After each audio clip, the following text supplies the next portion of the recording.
Hey everybody, welcome back to Let's Play Super Mario Galaxy. Last time, we finished up all the main levels in the engine room except for the boss level, and we're going to be doing things a little bit out of order as I usually would for this. I'm actually going to be doing the Hungry Luma first in this episode before the boss level. I'm going to be doing it for reasons I'll get into later.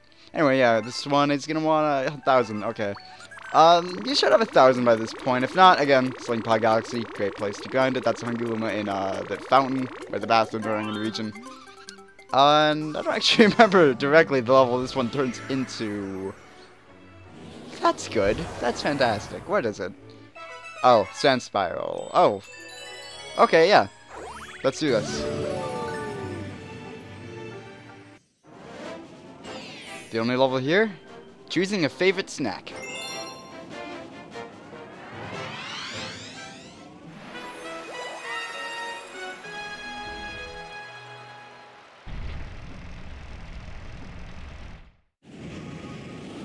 So this level sort of has two different routes you can go through. I mean, you go through the same route technically, but you get through it in a different way, I suppose. I'm gonna be choosing the Boo Mushroom personally. I just kind of prefer the Boo Mushroom. I think it's easier and also more fun than the Bee Mushroom thing. If you hit a light here, then you will lose your Bee Mushroom power up. So, sorry, Boo Mushroom power up. It's literally the same, like, kind of word. It's just different. It's not at all the same kind of word, actually. I mean, I guess, but I don't know if water. Oh wow, you can't get. Wait, you can't get lives as Boo Mario. Oh no, you can. I mean, I actually kind of like it. Would have liked if you couldn't because you know you're a ghost. But whatever. If you want to see the route for Bee Mario, there'll be something on the screen right now that will, if you click on it, take you to an unlisted video of Bee Mario's route. Oh Jesus. Okay. Yeah. So if you want to see that route instead, it'll be over there. Okay, yeah, we have, I actually really like this end level segment. It's really interesting. Maybe not interesting, but unique, I suppose. If it's like these, bombs are like asteroids, and you have the rainbow stars, so you can just bash through them. It's really fun, and the setting of it is just really original, where it's like, I guess you're in space. Is it really that original that you have a space thing? But, yeah. Really fun level. I actually quite like it. It's not something I go back to, but it is a good ride when you play through it, obviously.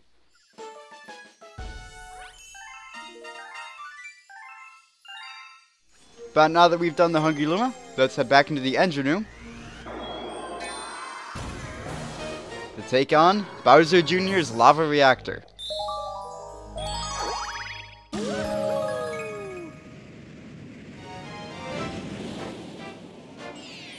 The only level here, King Caliente's spicy return.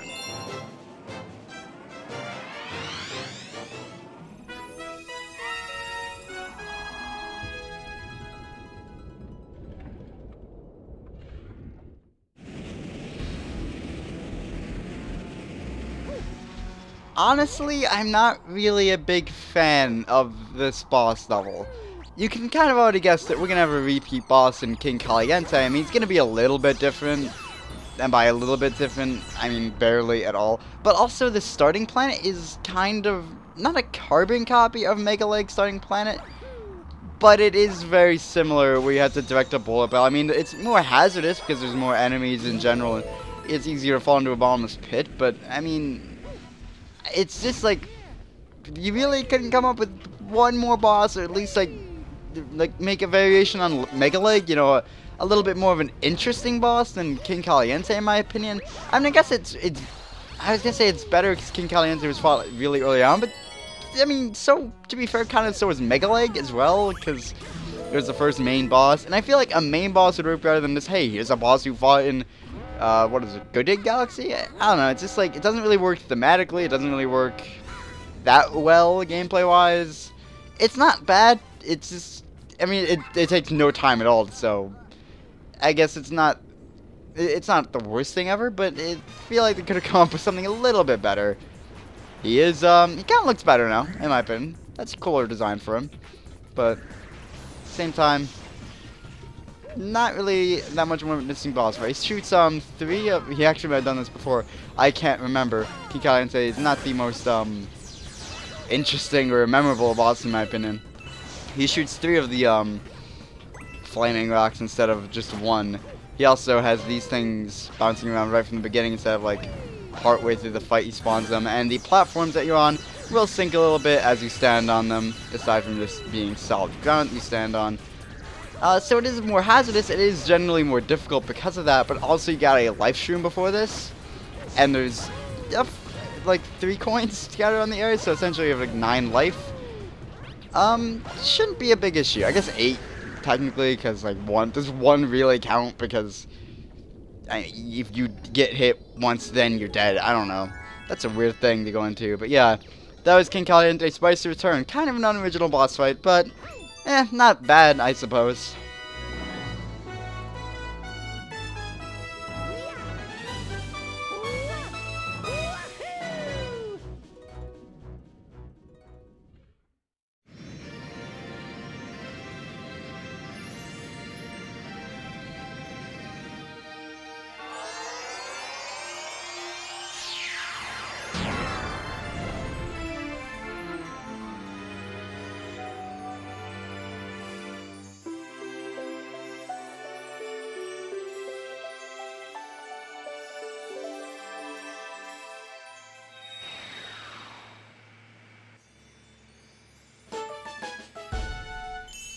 And with that, we have our final Grand Star. And we discovered a new galaxy. A number of new galaxies, actually. So, why did I tackle the Hungry Luma first? Well, one, King Caliente is nowhere near the level of, I suppose, grandiose that the other bosses were. So I didn't really feel it necessary to like save it like, oh, get hype for this boss, because it's not really anything to hype over. But as well, this video is just going to be getting full of one-offs, and I apologize for that if that's not your thing, but I mean, it needs to happen sometime, I guess. If we head over here, we have this just little house here. What does this Luma say even? This is the gate. No, that's a house. I mean, whatever. You might recognize this planet. This is the planet we started on, where we were chasing after those bunnies at the very start, and we met Rosalina and got the ability to spin. So, you can finally come back here, and there's actually, well, technically we already did 1 mission here, and you actually might have saw that, before, that there were 2 stars here. Well, time to finally tackle that 2nd mission. This planet, it's very dear to me. I looked forward to visiting this planet with the Lumas every 100 years. The Luma that had been traveling with you, the Luma that's been traveling with you may also go to be a star someday. Some lumens become planets, some become comets, and a few become power stars. I'm traveling with them while they look for a place to be reborn. But I never thought all this would happen. Wow, Mama must really trust you. Well, how about this? If you grab all 100 purple coins here, then you'll earn my trust too. This is a red star. It holds the power of the red lumas. But the really amazing part about it is, it allows you to fly after you spin in midair. Yes, fly! While pressing A, you can pick the direction you want to fly with. If you collect 100 purple coins, I'll let you use my power somewhere else. And we now are flying Mario, which is essentially the... Well, okay, I guess we'll collect these. I didn't really mean to fall. I thought Z would allow me to, like, direct myself like it does with the Koopa shell, but no, Z actually makes you fall. Kind of odd that they wouldn't kind of share that control. A makes you stop, but you have this sort of laser here that does guide you, kind of like the Koopa shell's light, I guess. No, yeah, it's a light, but I don't know what comes. Maybe it's the flashlight inside of Koopa. I don't know. But anyway, yeah, you have this flying thing, which is essentially flying Mario from Mario 64, but actually flying instead of gliding, and yeah, it's pretty much better. I mean, they work in different ways, and they're used in different ways, but I kind of prefer Wing Cap Mario, actually. Not so much because of the functionality being better, but because Flying Mario in Mario Galaxy isn't used well at all. You can attract these purple coins to you if you spin as Flying Mario, and I think only as Flying Mario, at least only in certain missions, because it doesn't work sometimes, and I guess it's only because if you're Flying Mario. I guess it's just to help if you're like in a circle of these, or if you're flying, it helps you collect them.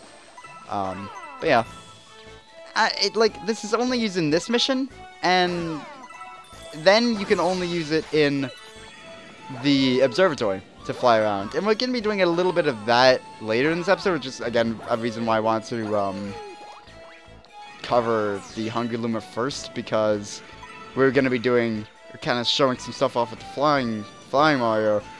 We are going to do some more levels, at least another one-off in this episode, because I feel like it'd be kind of weird to start a whole level in this. I mean, maybe not to you, but to me it'd be kind of weird, and also kind of annoying, because annotations and all that, and go over one video to do that. I mean, it's not like a big deal, I'll do it if necessary, but as well, I just feel awkward. There's a lot of starbits you can get on this planet if you look around. I don't even know where these nice purple coins are. Let's just fly around and look for them. There's a lot of starbits you can get on this planet if you look around and kill enemies. There's, I believe, like money bags around that you can hit and get some from. But this isn't where you should do your starbit grind, in my opinion. I still think Sling Pod Galaxy is the better place to grind for starbits, because you know, you don't have to reload the level to get those again. I mean, well, technically you do, but you just have to die, and that's good enough. And there's the last one. I do like Flying Mario's theme. I do like his design, and I like this red power star. It's the only one in the game, and it's kind of a callback to Mario 64's title screen, even, where the red power star kind of fly around Mario's face. And I always thought as a kid that there was a red power star in the game, and there wasn't, and it really upset me because I could never find it. It annoyed me. Finally, my thirst is satiated, but as well, not really, because, again, Flying Mario, not used much. I was really hoping in Galaxy 2, like, they would use it more, but no, it's not even in Galaxy 2, it's the annoying part, like, use it in 1 or 2 levels, whatever, just do that, and also we have a Hungry Luma there as well we're going to cover, after we do a little bit with Flying Mario, because I do want to show it off. But yeah, just use that a little bit in Galaxy 2. If they ever make a Galaxy 3, and apparently they will, well, they'll make a game like Galaxy someday, which I'm guessing also means they're going to make a Galaxy 3 one day. I really hope they use this power up more. You can find it near the red Luma above the bedroom, and you can sort of just fly around the observatory. There's a lot of lives you can get. It makes going around the observatory a lot easier, because you don't have to go to the teleporters and use them to go around. There's a lot of ones you can get. You don't need them, because, again, lives reset if you restart the game or get a, well, get a game over, but yeah, you can get a lot of lives if you really want to with this. You're restricted on where you can fly. You can't fly to the trial planets over here, but eventually it'll just stop you. Yeah, you just fall. You can't fly to any of the, like, distant galaxies or whatever, like the, where is one? Is that one? Yeah, you can't fly to that over there. But it is kind of fun as a novelty, I suppose, but overall, it's also another one here if you want to refill on it. Yeah, it's a thing. I will definitely agree with that, but it's not the best thing. And also, you kind of fall a little bit. I guess that's gravity for you, huh? Even if you're flying, you have to kind of hold up still. It is inverted control, so down is up and all that. It makes going around the observatory easier, but other than that, again, no real point to this. Still disappointing. Wish it would have been used at least. I don't know, maybe once you unlocked it, like a 4th trial galaxy opened up, and then you could do something there. I don't know. I feel like that would have been better, but whatever. Time constraints, budget, I guess maybe that filed into it, but like, you developed this power up and you did nothing with it. That's a really confusing part to me. Hey, you got any taste of starbits? If you feed me a bunch of starbits, I'll burst and stack you up and sudden transform, and we need 1200. Yep, there's a Hungry Luma outside the gate as well. It kind of counts as a big galaxy, even though it's only 2 stars and 1 level. Okay, we ran out of a cutscene. Fantastic. Watch him transform. Really wish you could fly just like to the galaxies, but I guess that would be pointless because you just talk to Hungry Luma. Anyway, yeah. We have Boo's Boneyard Galaxy opening up. Because that looks like really close, and it looks like you could fly to it, but anyway. We have Racing the Spooky Speedster. Fitting, because it's around Halloween time.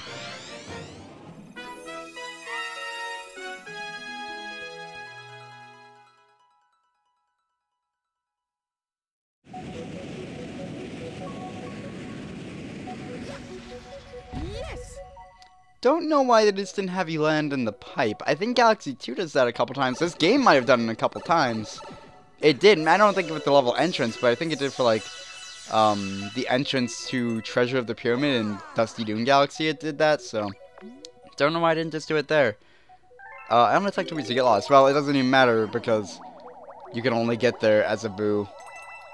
Well, I guess, is there a way to run out of it? No, there's not. I mean, yeah. These barriers you can only go through if you're invisible as a ghost, as a Boo. So, yeah. So after 2, you want to wait for? Yeah, we probably know what it is because we've done this before. But yeah, we have a sort of 2D section with the Boo. This is, I want to say this is one of the few, like, true 2D sections in Galaxy, but also, I'm probably wrong, because there probably were plenty of 2D sections in the game that I'm just not remembering right now. You won't want to go through the barriers because they are generally faster, or have goodies and stuff, and can, I think it's possible to win the race without using them, but it's going to be a lot more difficult unless you're going for a sort of challenge run or whatever. I wouldn't really bother. I don't think anyone's going to really hate you for using the fancy or whatever, so just go ahead and use them. It is a pretty fun level. I do like Boo Mario, and I'm glad it's not the most interesting power-up, but it is kind of fun. I guess the thing with Fly Mario is, like, you already have Boo Mario and Bee Mario. Do you really need another flying power-up to use when you already have Boo Mario and Bee Mario, which are essentially flying as well? I don't know. I mean, Fly Mario is more open, I suppose, and I feel like they could have done more with that. I don't know what, but I feel like they could have done something. It's unlimited as well. With Boo, you're very slow, and with Bee Mario, you're limited, and you run out with water, and with Fly Mario, you run out with time, but it's unlimited in that sense. Like, you're not slow. Well, it's not unlimited at all, actually, if you run out of time eventually, is it? Huh. That was a dumb point, wasn't it? What am I even trying to... They all have their, like, disadvantages. But, well, okay, with Flying Mario, you're limited in time. With Bee Mario, you're limited in flight. So, I don't know, I feel like they could have done different things. Like, maybe make a whole level of Boo Mario, Bee Mario, and Flying Mario. And, like, showcase each of their separate, like, flying abilities or something. I don't know. I feel like they could have done so much with Flying Mario. Maybe not so much with Flying Mario, but a little bit more with Flying Mario than just one level of purple coins and another with not even a level that's in the Observatory. Purple coins are kind of a callback to 100 coin missions in, like, Super Mario 64 and Sunshine. I'd say more so Sunshine, because these are actually, you know, kind of, well, sorry, more so 64, because, you know, these are actually kind of fun, instead of Sunshines where they're all garbage, but, yeah. Alright, so, we finished off the engine room. Well, we finished up, well, I guess we finished off the engine last episode, technically, but we did the boss of that. We did the Hungry Luma in the engine room, we did the Flying Mario. I mean, it's not like, I'm sorry this episode was all one-offs, I guess, but, nothing really that could be done about it. We have the garden next episode, though. That's the final galaxy it's opened up. There's no boss there, because we already have all the Grand Stars, but it's a bunch of levels, and for the record, well, not for the record, in my opinion, they are all pretty fun. So next time, we head up to the garden to start those levels. And after the garden, we're gonna go take on Bowser. I was gonna say finally we can take on Bowser. We could technically do it right now, but we're not. See you guys then.